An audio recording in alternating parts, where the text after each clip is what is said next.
Bardet, I said he was looking very, very lively, responding to more than perhaps he should on occasion yesterday, we thought. But Bardet is looking for glory today. Will he be allowed off the leash by the likes of Chris Froome? Not a bit of it. He is a danger man. He's not just a young man. He's a man who has a great deal of belief. And not only that, Brian, he knows these mountains very well. And crucially, he knows this descent and how to take it. I tell you what, Carlton, great performance there. Number 61, Tony Galopin, is still in there for Lotto Soudal in this front group. So he looks as if he's climbing really well. But Ian Boswell takes a bottle. Good effort there. Chris Froome still in there. Wout Poels, Nico Roche, so 4 riders for Team Sky. Talansky moves up in the left-hand side for Cannondale Garmin. Nibali still there. TJ Van Garderen. But how many teammates have the top riders have? I can only see Scarponi there, and TJ looks as if he's on his own. Here we go then. Time to have some fun, perhaps. You want to put a bit in the bank as you go through this King of the Mountains right at the top and engage the descent. Yeah, they certainly are going for it now. So AG2R and Romain Bardet on the attack, and he's just looking to get a really good over the top first onto this corner, and he wants to be on the descent first. Almost shoulders the air bridge there. He wants to be on the descent first because he knows that there's some pretty handy descenders around. He's not bad himself, Bardet.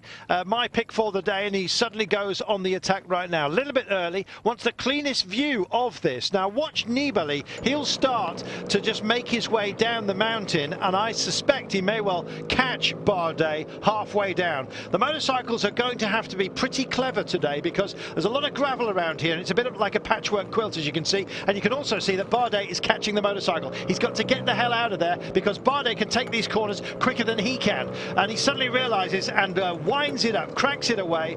So it'll be a distance picture that you get of Bardet as he starts to take these corners. Good work by him and a good attack point, which he's engaged. See, the problem is he wanted to be on this descent first. It means that he knows this descent. He's already done it in training. He's looked at it.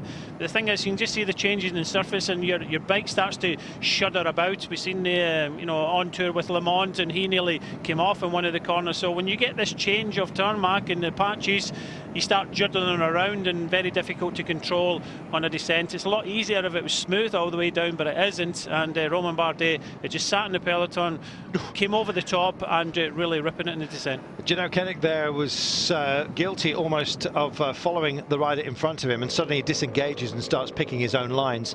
If you're a different body weight and of course on different machinery as well, different geometry, you can be caught out if you follow somebody else's line. So do not be a sheep on a descent.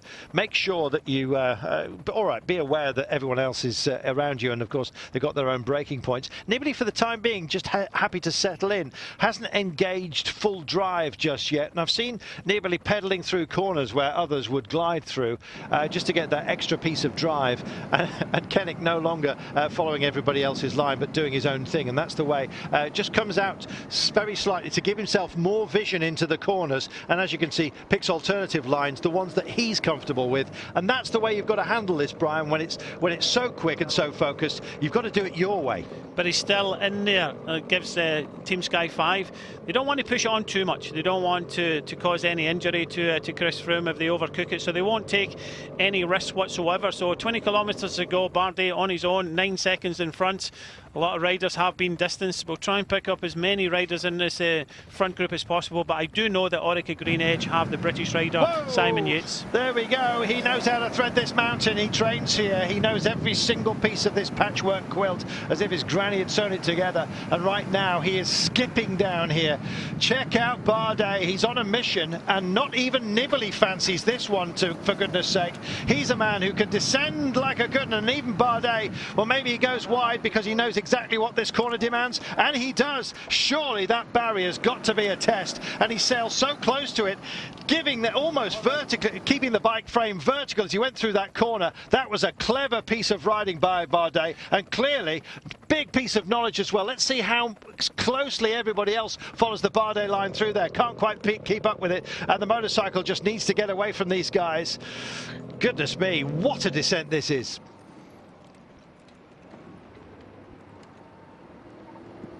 Well, a lone rider can take this a lot better than anybody who happens to be two up, as they say, side by side. Even Bardet at the moment is finding some of the gravel which has been kicked out. They repair the surface. We were hoping it was going to be a little bit better than this. They repair the surface occasionally, and when they do, especially if it's in a sun area, they basically lay tar down and then sprinkle gravel. It gets kicked out towards the sides of the road by traffic, basically. The tyres just squeeze it over. Unfortunately, it means that if you take a corner very wide, you can get a very unstable surface to ride upon, and for the time being Bardet is away here. He's getting an increasing distance over them. 22 seconds now, Brian. Well, you can see the difference. Bardet taking all the risks, and you know, fingers crossed he's going to stay upright on this descent. He obviously knows it well and was confident at the top to take it on from the fronts. Team Sky just easing up. They're actually taking some foot on in the descent, which is very important. Just waving behind, slow down, slow down. I can't see this gap coming down. In fact, I think it will go up the whole way down to the bottom of the descent. It's how much time Bardet will have when we come off the descent, how much time we will go into the last climb. The last climb is a second category climb, prior loop. Finish at the top, 6.2 kilometres, 6.5% average. Yeah, exactly. It's kind of workaday sort of inclines. But after yesterday's very, very long stage of 228 to Sisteron and then 161 today, of which we have 17.3 kilometres remaining, and just look at how busy it is back here. That is very, very strung out. And the man who's leading everybody, and now by a margin of 26 seconds, is Bardet. They won't be at the bottom of this descent until the ticker says 6, so they've got 11 kilometres remaining. And already he's found 27. He's found 27. In about the last 6. This guy is on an absolute mission. 28 seconds now. The thing is, he's taking the risks, and Team Sky are not going to take any risks whatsoever. They've got the bigger picture of making sure Chris Froome is safe, and if Chris Froome gets down to the bottom of this climb in one piece, then they'll be happy with that. So they're allowing Bardet. They're not really kind of chasing him down. They want to get to the bottom of this climb, everybody intact. It's Will Pauls that's on the front. He's not pushing it whatsoever. He's looking behind, seeing where Chris Froome is. They're just taking it at their pace, but Romain Bardet is ripping down here and putting time every pedal stroke in every corner. He certainly is. It'll be half a minute before you know it. It's just about there right now, and Bardet, he knows this area. Not only that, he's had the demeanour of a man who's actually on a leash over the last few days. He's been like a little pit bull, to be honest. Whenever he's seen any opportunity, he's been snarling and grasping at it, desperate to go. His team have been holding him back. Well, they're not holding him back any longer. They've just told him to go for it, and he is absolutely flying down this descent. As soon as it starts to kick in 10 kilometres time, so he's still got a chance to expand this. If he has a minute by the time he gets to the bottom with 6 to go, he's got his climbing legs on, he's got his head in the right place. He could attack all the way to the line today. Very possible. This climb is 6.2 kilometres, as we said. He's going to be on his own, and you know, you've got to remember that Sky do have 3 riders with Chris Froome, so they'll want to try and you know, take some time back for Chris Froome. So I expect that we're going to see this gap coming down. It's how much time he's going to come off the descent with.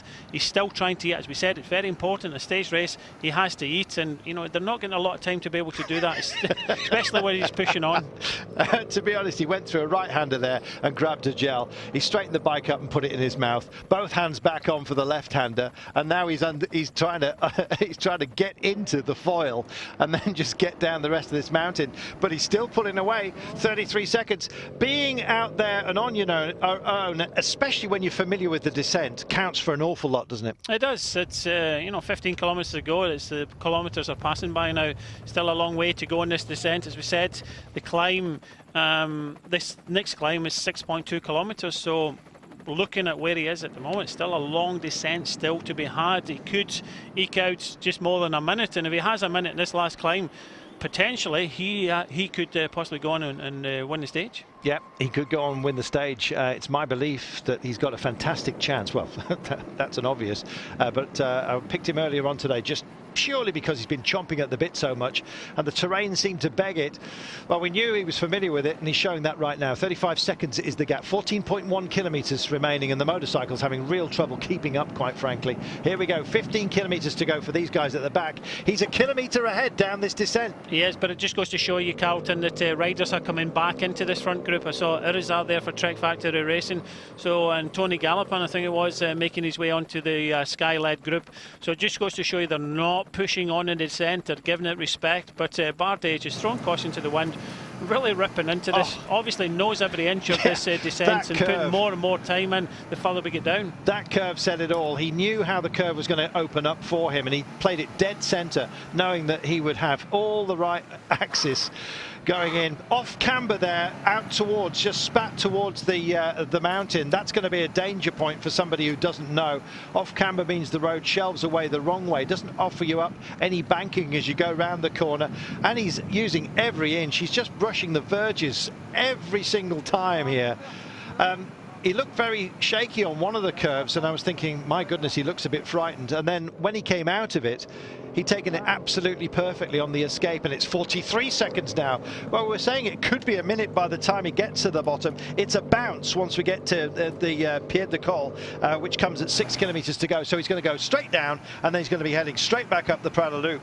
Now, it's about an average of 6.5%. It does kick to 9 on occasion, but look at this. He's threading this absolutely beautifully. No, he's going down it really, really well for a skinny wee climber. He's certainly going down here with confidence, and he started the day 1 minute behind Rohan Dennis, so 25 seconds behind Chris Froome at this moment. So it looks to be going well. It's how much time he will have at the bottom. Still Team Sky on the front. They have 3 riders, but they've got 5 riders in total. So this is Wout Poels, behind is Chris Froome, and then we've got Nico Roche, and then behind Nico Roche you've got Nibali of Astana. 51 seconds now. Well, we said it'd be a minute. It might even be more than that. He's still got 6 kilometres to go before he starts climbing, and nobody seems to have the capabilities of winding him in. I don't think even Nibali wanted to get engaged today, because he's thinking about Mont Blanc. He's also preserving himself, of course, for the Tour de France, and you don't know where he is on his form schedule at the moment. He's had a quiet year, Nibali, and maybe he's not as loud as he could be just yet. Oh, that was a scary one. I thought for a moment there, I was absolutely heart in my mouth. I thought he'd made a mistake, but he got away with it. I can't believe the way he's taking on this mountain. That gap is to some of the best descenders in the world, let's not forget. It is, but it does look as if nobody's really taking any risk. Nibali sitting back. Nibali would be one of the riders that would want to take advantage. The trouble about this, or the danger in this descent, is on the left we've got rock face, and the right we've got sheer drops. There's no room for any mistake whatsoever. Do you know what? The motorcycle is doing a fantastic job. Normally we'd have a long shot here from a helicopter, and at the moment this motorcycle is doing a sterling job. There you go, just tighten everything up as you come through here. These are the chasers right now, 55 seconds down with 10.9 to go. Looks like they've picked up the pace and found the rhythm within the descent, but Bardet is way ahead of them on this this downhill run right now. 18 kilometres of sheer joy for Bardet. As soon as he got to the top, a little push over to take the Col d'Allois. That's category 1, don't forget, so he'll be doing himself all kinds of favours when it comes to the King of the Mountains competition as well. But right now he's thinking about stage glory. He takes a little toot on the water and heads into another curve. He knows even the areas he can take sustenance. That's a man who's familiar. Yeah, he's confident, taking all the risks. He did start the day 1 minute behind, so... Stretch the legs, why don't you? Exactly, now he's just getting into a more aerodynamic position. He knows the gap's going up, he'll be getting that in his ear. This is a World Tour race. He's got the race radio behind him, touches 1 minute now. The peloton's still pretty much all together. I thought there might have been some splits, but it does look as if it's been a good job from Wout Poels, not taking any risks, and the GC contenders want to get to the bottom of this climb in one piece. Well, benchmark is a minute for 10 kilometres, so he's going to have more than a minute with 6Ks to go by the time he reaches the final climb. Normally you sort of scrub that rule of thumb it's normally on a sort of flat or rolling day, unless you've got a climber. And we've got a climber here in Romain Bardet, and not only that, this is his playground. Yeah, exactly, a descender as well. Oh my goodness, 9.5 to go, so 3.5 before we get to our last climb today. And these guys, I think, are just playing going to play the longer game. We'll see. I don't think Chris Froome has got any advantage in calling for his team to bin themselves when they've got Vercors tomorrow. Plenty of climbing there. And Mont Blanc still to come, where he believes he's got the beating of Bardet. Bardet's odds, even overall, are going to shorten dramatically if he takes today's stage and has it by a decent margin. He comes into today in a healthy place, a minute down overall. Now that's courtesy of his team time trial. Wasn't a great team time trial, but you can make amends within the mountains. And right now he is our virtual leader on 1:07 ahead of the field.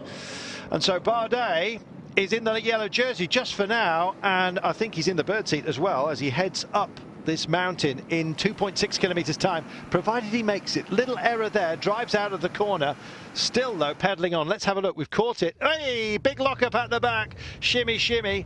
Do not get yourself a puncture at a moment like this, and if you get into the gravel at the side of the road, then that beckons. Takes this curve as well. There is his speed undiminished, drives through the next one. He's finding it once again. Little bit of a wake-up call. Lucky for him coming late in the run. If he'd had a moment at the top, maybe that gap wouldn't be 1:12. Yeah, you don't know these things, but he's pushing out the advantage all the time in this descent. He's not the only person that lost it in the descent. If everybody's been watching Le Monde on tour, but everybody in the peloton just hoping that they get down to the bottom of this descent in one piece. And just looking at the AG2R team, that if he does take the stage, and if he does take that yellow jersey, I'm not too sure that he's got a strong enough team to hold on to it, because Perrault has already been distanced. Does look as if Reblom was in the breakaway. He's been shot out the back. I don't think they've got a strong enough team, because the rider that was right up there with them looked as if that was Villermois. So he is the only rider that was in that group behind. You're loving this at home. Leslie Haynes says, I don't want to watch, but I can't not watch. This is amazing. Nick Colclough says the descent on today's Dauphiné, hair-raising. I'm nervous just watching it. Saf says Bardet's descending. Treble exclamation mark. Wow. Holding my breath, says Emma. This descent is scary, says Ian. Loads of you absolutely loving this. Not as much as Bardet, that's for sure. And his odds are absolutely going down and down, or shortening by the moment, not only for the Dauphiné, but I'll be bound some of you are now fancying him perhaps for the Tour de France. Certainly this stage, you just watch, he'll be extremely short odds when this stage is repeated on the Tour de France. We remind you, a race you can keep in touch with. Unrivaled coverage here on Eurosport, and I'm very much looking forward to it. I'll be in the company of Sean Kelly, of course. Today it's Brian Smith, and the pair of us are having fantastic fun watching Bardet. He's 500 metres or so from the bounce. Yes, left-hand turn, and it'll be straight uphill, 6.2 kilometres, 6.5 average. So he's off the descent and onto the ascent now. There we go. It wasn't even there. It wasn't even 500 metres. He's now climbing, and he's climbing for home. 1,020,000. That's almost disrespectful. No, that's good. It's good. Maybe different in the Tour de France. Maybe some of the riders will take some risks, but this was the rider that took all the risks and finds himself 1 minute in the front after that descent. This man here on a super day, great descents, gave him an advantage of 125 at the bottom of the climb, holding that advantage and looking very good. There we go. They're rounding the corners and they are going to wrestle each other. Not Bardet. 1:26, 4.2 kilometres to go. Romain Bardet is a class act. The weight of French expectations sits squarely upon his shoulders. Not Pierre Rolland, not others. This man. Here he is. And they're now trying to keep him calm, essentially. Well, they're just pointing out how far to go, what's the climb like. You know, he just has to keep his head down. It does look as if he maintains this, he will be taking the yellow jersey and the stage, but how much the others want it. Nobody else is really helping out Team Sky. Chris Froome came in here, they took it on in that previous climb, wanted to distance a lot of riders, put them in jeopardy, and they have already done that. But that descent of Bardet is just throwing the cat amongst the pigeons. Yeah, Valverde, not going to be his day today, and in fact nobody wants to pick it up and go for it. Sky, they're not going to do it on behalf off of everybody else. That would just be guiding in the opposition, essentially. They're going to have to keep some of their resources. It looks like they're towards the limit of them, quite frankly. Chris Froome's been well protected, but he's not going to make up a minute and 25 on Bardet in just 3.7 kilometres, especially as this eases ever so slightly. He's going to come into an easy section, incidentally, easier, I should say, with about 3 kilometres to go. So we've got 700 metres of a more focused climb. Then it'll ease just a little bit, kicks up very, very slightly for about 700 metres, and then it eases again towards the line. He's got about between 6 and 9% to deal with on the run-in, but he's capable. Not only that, he's very familiar with it. You could see that on the descent, and he knows this this climb as well. He'll be in a joyous place right now. He's just deciding, I presume, what he's going to be having for dinner. It won't be a gel, that's for sure. 1 minute and 25, 3.5 kilometres to go. And Sky now, they're just on an easier section, but they're still sacrificing themselves, essentially. But it's Bardet. It's all about him, and AG2R Le Mondial. What a find, not only for France, but for that team in particular. Oh, fantastic, and you just see more and more riders being distanced out the back. Navarro here for Cofidis just in front of him. Sammy Sanchez is being distanced, and just pain all the way in the last 30 kilometres of this stage. Just moving further back, Jason Talansky there, TJ Van Garderen and Galopin now distance. Ian Boswell's done a terrific job, but his day's now over. He's just swung off and left it up to Walt Pauls. He's just got past Ian Boswell there. But this race is on, and Bardet is the rider setting it alight. You know what? Bardet is one of those. He's actually a real gent. When he's off the bike, he's actually quite a gentle character. And even when he's on the bike, he's not particularly aggressive. He's just one of these guys who's full of the joy of cycling. And it's almost a celebration for everybody when somebody like him comes to the fore, because it just means so much to him. He never tires of it. He's only 24 years of age, we remind you. Finished 6th in the Tour de France last year. I think he'll probably finish better than that this year. He was 5th in the Dauphine, don't forget, last year. And right now it looks like he may well take over the lead today. Scarponi's still in there, but just look at the effort here from Bardet. He really wants this. He took off at the top of that first category climb. The gap's starting to come down ever so slowly now, and Walt Pauls has done his job. Now it's up to Nico Roche. How much time will he take back? Chris Froome has whittled down the numbers of his team. At what extent to the deficit to Bardet, though? 13 seconds he's lost, 14 now since the beginning of this climb, and that was what, 4.5 kilometres ago. But look at the ticker, it's coming down, and this is Chris Froome on the attack. He believes he can deliver this. Oh, look at this, everybody else, who's going to be able to follow him? And the answer, I believe, is absolutely nobody. Minute and 6, Froome's gone. Can anyone latch on? And Chalsis tries to go with him from Movistar. TJ Van Garderen tries to react. Scarponi, nothing left there. One attack by Chris Froome. He was the rider that wanted to take some back time, but what time is he going to take back? He started the day 25 seconds in front of the man in front, so he has to limit the losses if he wants to try and take that jersey. Well, and Chalsi had a very busy Giro d'Italia. He came good towards the end of that, and he flicks out the arm now as if to say, come on, give us a bit of assistance. Tony, I beg your pardon, TJ Van Garderen just goes by him right now, and they latch on together. If they can form a trio, then maybe. But the Flamme Rouge beckons, and there it is. What a welcome sight this will be for Bardet, but the climbing's not over. 57 seconds. I think it's going to be minor places for everybody else, but Bardet should bring this home right now. But we ask ourselves that, can we trust the ticker even in a situation like this? Froome burning his personnel, but frying a lot of big names around him as well. Chalsi just sits on to TJ Van Garderen's wheel at the moment. That's a clever thing to do by Bennett and Chalsi. And Froome is still on a mission, trying to eat it up. Proud Loopy is crazy. And this man, you probably thought he was, when just before the top of the last peak, he went for it. He went on the attack, but he knew the descent. He knew how to take it. Every single curve of it is in his mind. He's probably been dreaming about it. And this day, well, dreams do come true. And Bardet at the moment is on this climb, and he's coming home. He's got about 600 metres to go right now, and here he is. Big result for him, big result for the race organisers and for France, and indeed for the future of French cycling. You can see how much he's put in. He had some insurance at the top of the climb. Froome now under the Flamme Rouge, followed by Van Garderen and Bella Incausti. Four riders, four great riders here, but greatest of them all has to be Bardet today. He's going to bring it in. We're seeing a fantastic battle, and at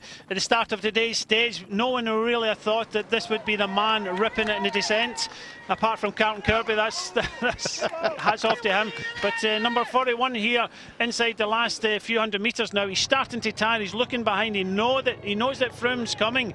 Van Garderen and Incausti cannot come up to Froome, but Bardet started. He's 43 seconds down behind him. Bardet started 25 seconds in front of this man, and if Chris Froome can get within that 25 seconds, he could be pulling on that yellow jersey. But at this moment, Bardet's got the stage and the yellow jersey. How much time can Chris Froome bring back on him? Yeah, that's what he's aiming for right now. He wants to take control of this race, and it's a difficult jersey to rip off the back of Chris Froome, but this is difficult to bring in as well. Last couple of hundred metres, in fact 300 to go right now, and here he is. Bardet's into the hoarded section, and those who've taken some time out of their lunch today, it's a long one, 3 o'clock local time, 250 metres, are going to see exactly what they want. Bardet must not wilt, he must not falter, as Chris Froome at the moment is still grinding this one. Incausti looks like he's going to have to be settled for 4th place. He might get a pickup on the flat as we just start to head in. TJ Van Garderen looking like he's good for 3rd place at the moment.